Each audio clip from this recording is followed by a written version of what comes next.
Hello Year 9, so you're going to start with this lesson today, Reforms to the Prison System. So start looking from this page of your PDFs, the one that says Lesson 21.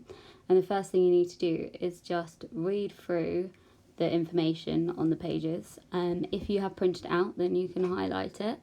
Otherwise, you'll need to make notes in your book. And then your next task is this little bit. I'm going to show you exactly the page 86 in a moment. So it says you need to summarise information about John Howard and Elizabeth Fry, what they did to change prisons and how they did it. So using the page that looks like this, you can use the information for John Howard and Elizabeth Fry and do two different spider diagrams. Yours looks a bit different because it's a bit wonky, so apologies for that one.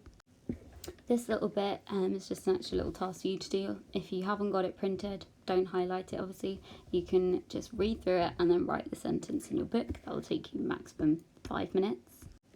And then this is your next task. So if you haven't got it printed out, draw this table in your book and it tells you the exact page numbers which you need. So if I show you here, look, page 75, sorry that's very wonky, page 76 and so on down the page.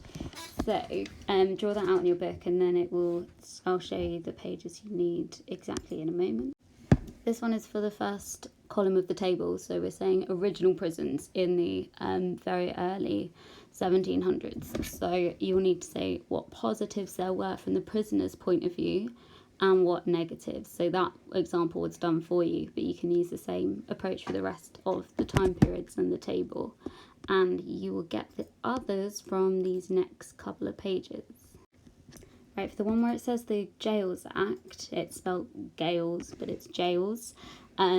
This little bit here is what you need. Okay, so don't worry if you can't find it, literally just highlighted it for you.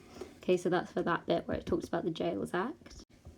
And then here you've got details on the silent system and the separate system in prisons, and you can use that to fill in your table as well. Remember, positives and negatives from a prisoner's point of view. So you might want to say, for example, it could be very lonely. However, you wouldn't get to meet any dodgy people and get into fights because there are questionable people in prison. And then your final page just looks like this. So using that information to fill out the table as well.